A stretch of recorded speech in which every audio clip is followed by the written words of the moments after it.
Saya Jumarlia Pakiding, mahasiswi Institut Agama Kristen Negeri Toraja, Fakultas Teologi dan Sosiologi Kristen, jurusan Teologi Kristen, Prodi Teologi Kristen. Di sini saya akan mempraktekkan proses konseling dengan menggunakan teori logoterapi, dan saya akan berperan sebagai seorang konselor, dan nanti salah satu rekan saya akan berperan sebagai konseli.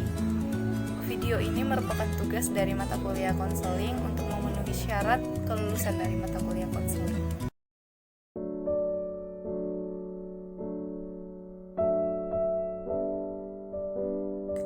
Pada dasarnya, manusia tidak lepas dari masalah atau konflik, baik itu dengan teman, keluarga, maupun pasangan hidup. Ada yang sifatnya biasa-biasa saja, ada pula yang bersifat rumit. Dari masalah yang rumit bisa saja menimbulkan tindakan-tindakan yang kurang baik, bahkan merugikan diri sendiri, keluarga, maupun masyarakat. Hal ini dikarenakan seseorang yang menghadapi masalah merasa tidak mampu menghadapi masalahnya dan merasa kehilangan makna hidup hingga memilih jalan pintas karena kurangnya gairah untuk hidup.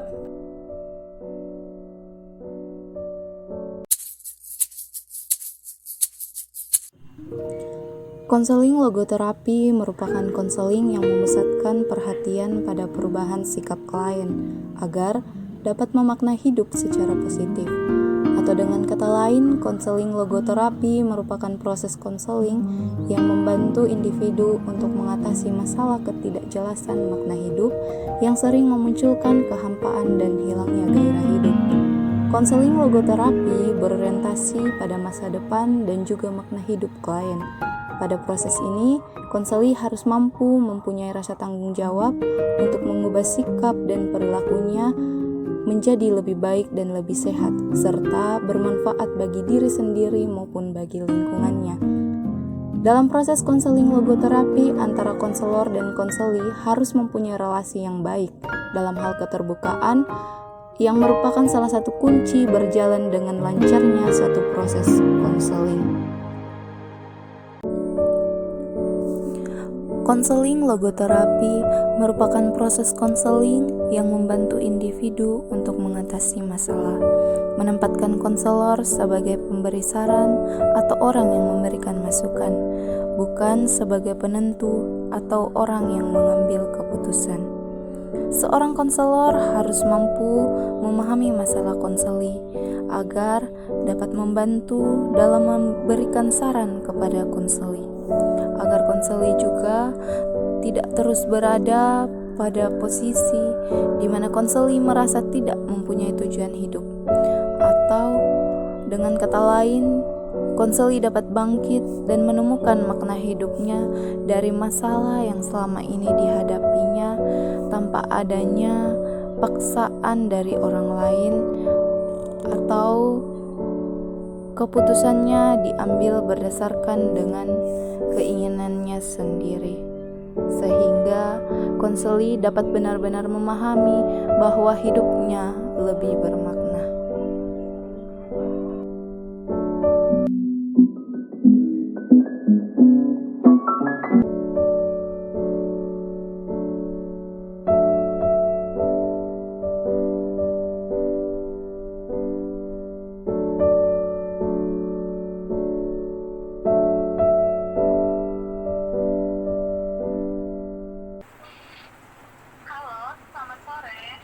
Halo, selamat sore.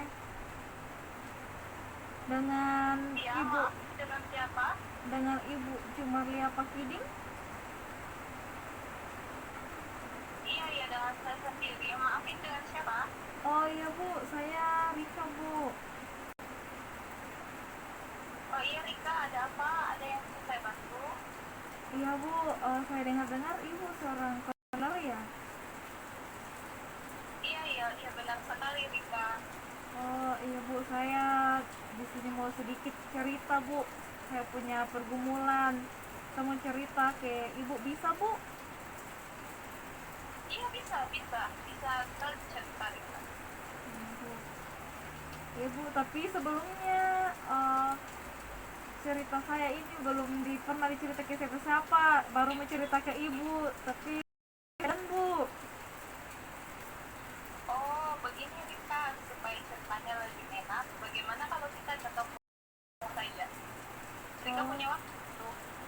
iya Bu, bisa.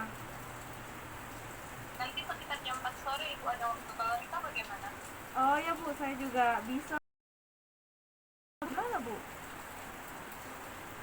Oh, saya tinggal, oh begini, nanti saya share saja lokasinya ke Rika ya. Oh iya Bu, iya Bu. Iya Bu. Ya, nanti jam 4 sore ya Rika. Iya Bu. Oke, makasih sebelumnya Bu.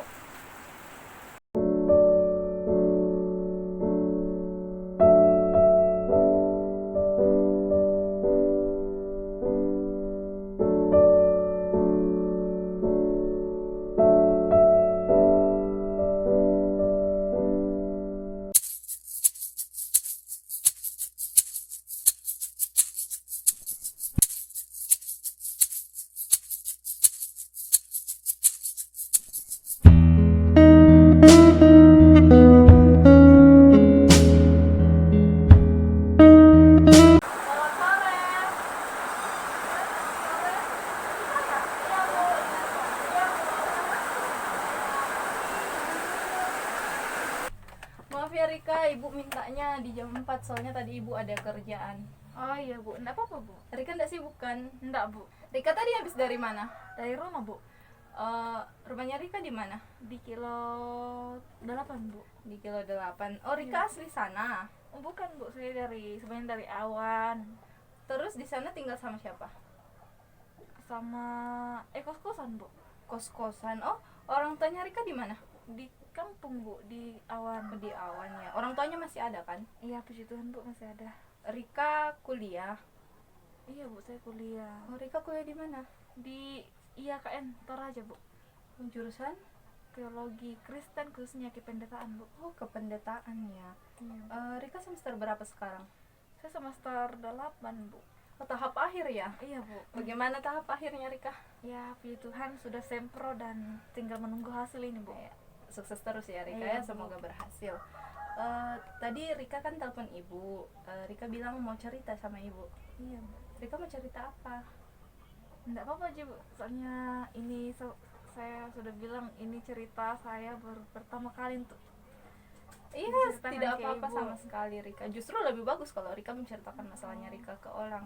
Rika ndak usah segan-segan mau cerita sama ibu. Jadi Rika cerita, jangan ada yang disembunyikan karena di sini ibu berperan sebagai konselor dan Rika sebagai konseli. Jadi dalam proses konseling itu Rika harus tahu kalau konseli juga berperan penting. Konseli harus terbuka kepada konselornya sehingga dalam proses konseling ini ibu bisa membantu memberikan saran-saran dan Rika mengambil keputusan dari masalahnya Rika. Jadi di sini Rika harus jujur ya sama ibu, jujur ceritanya. Ya Rika tadi mau cerita apa? Masalahnya Iya, kenapa? Bu. Iya. Terima kasih sebelumnya Bu. Ya sama-sama. Di sini sebenarnya ini pergumulan saya sudah agak lama.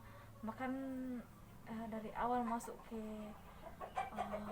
kampus IHKN kan, sebelum masuk di kampus IHKN kan Bu disuruh dulu ke ada universitas lain di sebelah, disuruh ke situ dan keluarga mendukungnya di situ, tapi saya tidak mau Bu, saya tidak suka. Pasnya saya lagi ambil jurusan ini kan, dari dulu saya mau bilang memang ambil jurusan ini, saya mau ke situ tapi mereka tidak setuju.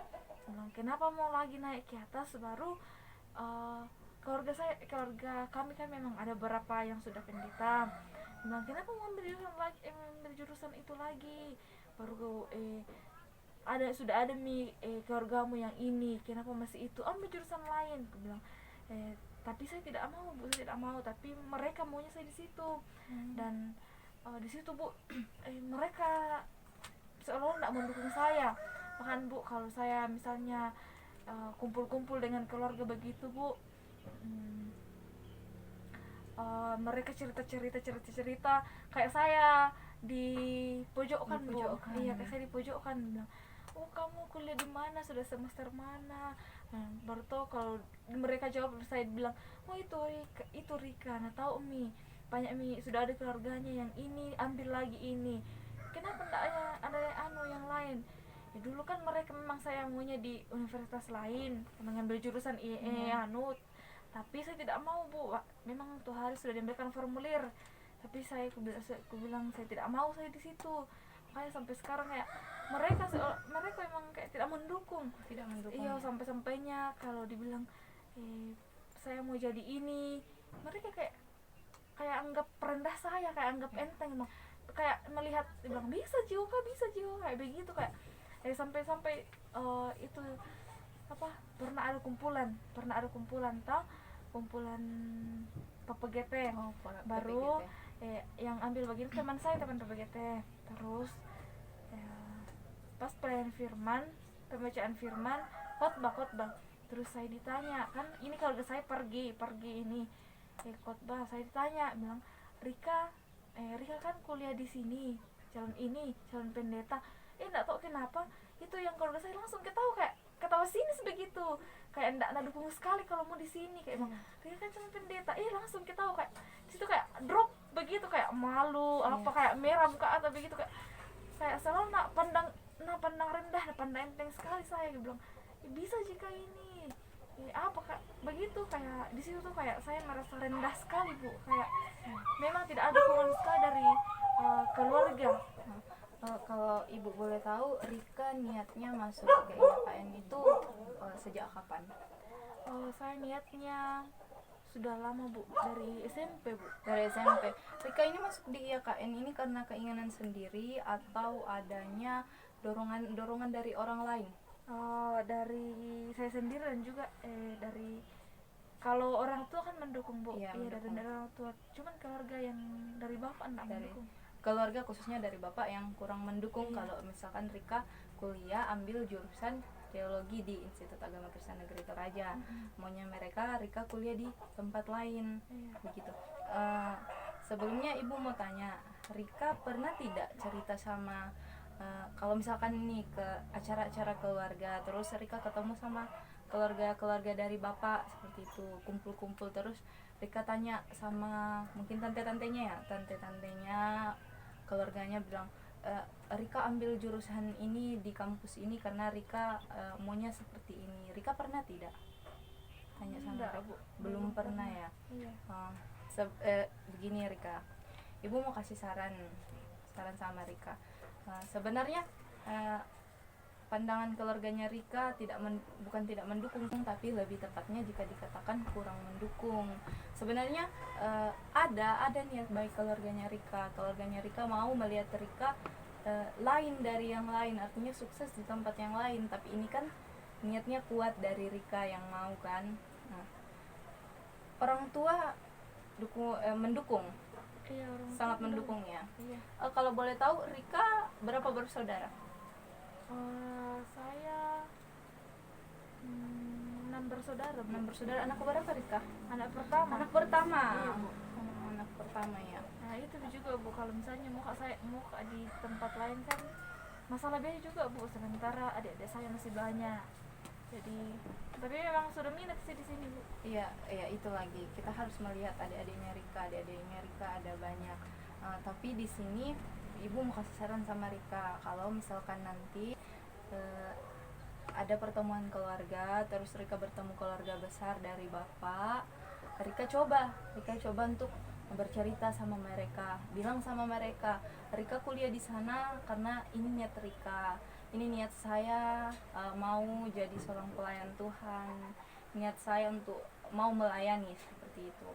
Dan di samping juga Rika harus lihat bagaimana orang tuanya Rika mendukung Rika, orang tuanya Rika mendoakan Rika setiap hari, apalagi saat ini Rika itu sudah di tahap akhir seperti itu Rika. Iya Bu, tapi kayak serasa perjuangan saya ini kayak tidak ada dukungan begitu, hanya kayak sia-sia. Iya, sebenarnya memang agak susah ya kalau kita melakukan sesuatu tapi tidak didukung sama keluarga besar, apalagi ini pendidikannya Rika ya kan, butuh dukungan dari keluarga besar, butuh support seperti itu kan. Tapi di sini sarannya ibu, Rika di sini harus tetap berjuang. Bukannya kita tidak mau mendengar perkataan mereka, bukannya kita tidak mau mendengar saran mereka, tapi di sini Rika juga sudah ada di tahap akhir, sudah seminar proposal kan, itu tahap akhir dan susah untuk sampai ke situ. Di samping itu juga kita harus lihat bagaimana Rika berjuang dari awal Rika masuk di kampus IAKN, dari Rika mendaftar, dari Rika mempersiapkan diri untuk menjadi mahasiswa di sana kan. Butuh perjuangannya Rika, butuh perjuangan, butuh dukungan dari orang tua. Rika juga harus tahu salah satu pegangan Rika sekarang, bukannya kita tidak mengharapkan doa dari keluarga besar, tapi yang paling utama adalah bagaimana orang tua mendukung Rika dalam pendidikan ini. Biaya masih dari orang tua atau biaya sendiri? Dari orang tua. Dari orang tua. Jadi dari situ Rika harus lihat, artinya perjuangan Rika jangan anggap bahwa perjuangan saya ini sia-sia. Sarannya ibu tetap berjuang. Karena apa? Di belakang ada orang tuanya Rika. Orang tuanya Rika setiap hari doakan Rika, orang tuanya Rika setiap hari mengharapkan Rika untuk selesai tepat waktu, sukses. Bagaimanapun juga orang tuanya punya pengharapan besar di dalam diri Rika. Apalagi Rika anak pertama kan. Iya Bu, iya. Di samping itu masih ada adik-adiknya Rika. Ada 5 tadi kan, 6 bersaudara. Masih ada 5 adik-adiknya Rika. Tidak menutup kemungkinan mereka melihat diri Rika, kalau Rika semangat, dia juga akan lebih semangat, bilang saya mau jadi seperti kakak saya, dia semangat kuliah. Jadi Rika harus lihat. Jadi saran ibu, Rika jangan menyerah sampai di sini, jangan menyerah hanya karena mendengar omongan-omongan dari keluarga. Bukannya kita mau menyepelekan keluarga, tetapi dukungan dari orang tua lebih utamakannya Rika. Sekarang Rika rencananya mau seperti apa untuk proses perkuliahannya? Saya Bu akan terus lanjutkan, dan seperti yang dikatakan oleh Ibu tadi, saya akan mencoba menjelaskan kepada keluarga saya apa tujuan saya untuk kuliah di sini. Iya, itu saran dari ibu kasih saran sama Rika, keputusan tetap di tangannya Rika. Jadi Rika mau memutuskan Rika mau seperti apa, itu ada di tangannya Rika. Intinya sekarang Rika jangan pernah patah semangat. Rika harus semangat. Rika harus melihat perjuangan orang-orang yang ada di belakang Rika, yang mendukung Rika dari awal sampai sekarang. Jadi Rika harus tetap semangat dan coba menjelaskan sesuai dengan apa yang Rika putuskan melalui saran ibu. Rika harus tetap semangat menjalani perkuliahan dan mencoba menjelaskan kepada keluarga bahwa keinginannya Rika, niatnya Rika itu baik untuk melayani Tuhan. Ya, terima kasih Bu, terima kasih untuk saran-sarannya, terima kasih untuk masukannya. Jujur Bu, kemarin sempat berpikir mau berhenti saja kuliah, karena saya berpikir untuk apa sih saya kuliah, baru tidak ada tujuannya, tidak ada dukungan dari keluarga, baru kayak saya dianggap rendah terus, remeh terus, kayak bilang kayak saya dianggap bahwa saya tidak bisa Bu. Tapi mendengar saran dari ibu, saya berpikir bahwa ternyata pendidikan saya ini punya makna dan tujuan. Pendidikannya Rika juga penting. Iya, selain meskipun tidak ada dukungan dari keluarga, tapi saya akan mencoba menjelaskan kepada mereka bahwa pendidikan saya ini mempunyai tujuan untuk datang di sini, meskipun ya begitu Bu. Iya, Rika tetap semangat ya Rika. Iya, terima kasih Bu, karena saran-saran dari ibu saya tahu bahwa selain untuk membahagiakan orang tua, saya juga mempunyai tujuan, yaitu untuk memuliakan Tuhan sendiri. Baik Rika, kalau begitu kita berdoa ya. Kita berdoa. Allah Bapa yang bertahta dalam kerajaan surga, kami bersyukur Tuhan untuk setiap penyertaan yang selalu Engkau nyatakan dalam kehidupan kami. Nyata kasih-Mu Tuhan, Engkau telah menyertai kami dalam berbagai aktivitas kami pada hari ini. Tuhan, pada saat ini secara khusus hamba-Mu mendoakan anak kasih Rika dalam pendidikan. Tuhan, Engkau tetap berkati dia dalam tahap akhir di kampus. Tuhan, Engkau tetap memberkati dia, memampukan dia sehingga dia mampu menyelesaikan tugasnya sebagai mahasiswa dengan baik, dan nama Tuhan tetap dipuji dan dimuliakan. Tuhan, hamba juga berdoa secara khusus untuk anak kasih Rika akan pergumulan hidupnya. Tuhan, Engkau tahu apa yang menjadi pergumulan hidupnya. Kiranya Engkau tetap memberkati dia, memberkati setiap keputusan yang diambilnya Tuhan. Kiranya keputusan yang diambilnya tidak menjadi keputusan yang salah, tetapi melalui keputusan yang diambilnya Tuhan, nama Tuhan tetap dimuliakan. Allah Bapa yang bertahta dalam kerajaan sorga, kami juga berdoa secara khusus untuk kedua orang tua Rika. Tuhan, Engkau tetap memberkati mereka dalam usia tua. Tuhan, Engkau karuniakan kesehatan, kekuatan kepadanya. Engkau juga tetap memberkati saudara-saudaranya Rika, adik-adik Rika. Tuhan, dalam pendidikan Tuhan Engkau berkati, berikan kekuatan kesehatan kepada mereka sehingga nama Tuhan tetap dipuji dalam pendidikan. Tuhan, ini doa kami dalam Kristus Yesus kami berdoa. Amin. Terima kasih ya Rika, lain kali datang di sini lagi. Bu, terima kasih Bu. Seorang konselor hanya memberikan saran kepada konseli dalam menghadapi masalahnya. Keputusan sepenuhnya ada di tangan konseli.